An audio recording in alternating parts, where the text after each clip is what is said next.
Every morning, millions of people start the day the exact same way, with a cup of coffee, and it really feels like that cup is what powers you up. But here's the surprising part. Caffeine doesn't create any energy at all, not a single calorie, not one extra molecule of energy. All it does is make your brain stop noticing that you're tired. Today, you'll see how an ordinary cup of coffee literally hacks the way your brain works. And at the end, why coffee, despite the myth, doesn't necessarily dehydrate you. Every single second, the cells in your body are burning energy. The main energy molecule is called ATP, and every time a cell uses it, a substance slowly builds up, adenosine.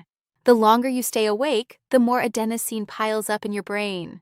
And that's exactly why, by the end of the day, you start to feel worn out. Adenosine is a safety signal. It tells your brain, you've been at it a long time to rest. The caffeine molecule looks remarkably similar to adenosine. So similar, in fact, that it latches onto the very same adenosine receptors. But here's the key detail. Caffeine doesn't switch the receptor on. It just takes up the spot.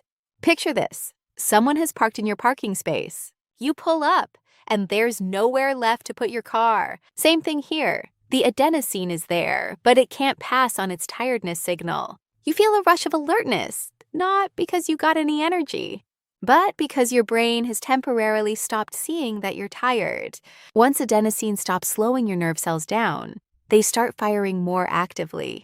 Other brain signals shift too, like dopamine and noradrenaline. That can mean a better mood, sharper focus, more motivation, and less drowsiness. But that doesn't mean your body has actually recovered. It's just a temporary change in the signals inside your brain.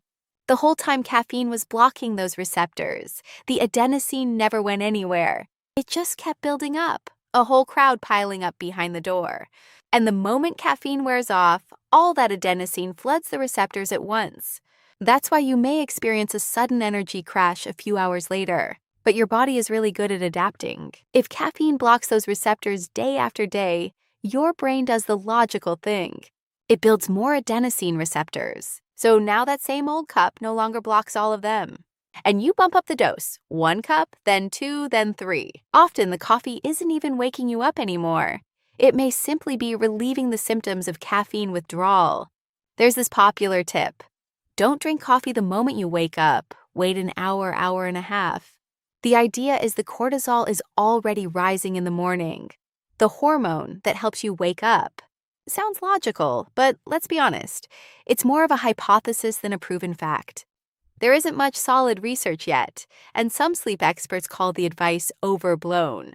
So should you actually quit coffee altogether? Not at all. For most healthy adults, moderate coffee consumption is considered safe. In fact, it's been linked to a lower risk of certain diseases. But there's one rule coffee will never be able to break. It won't replace sleep. If your body is begging for rest, no cup of coffee can replace what proper sleep provides. And one last thing, a popular myth. Coffee dehydrates you. True? Not really. Caffeine does have a mild diuretic effect. But if you drink coffee regularly, your body adapts to it fast. Studies show that moderate coffee doesn't lead to any noticeable dehydration. You should absolutely still drink water, but blaming every cup for dehydration just isn't right. So next time you reach for that cup of coffee, remember, it isn't actually giving you energy. All it's doing is turning the volume of your tiredness signal down. And the real source of your strength stays the same as always. A full night's sleep. If this video helped you out, hit like and tell me in the comments how many cups a day you drink. Subscribe to BioCode Lab, where the complex becomes simple.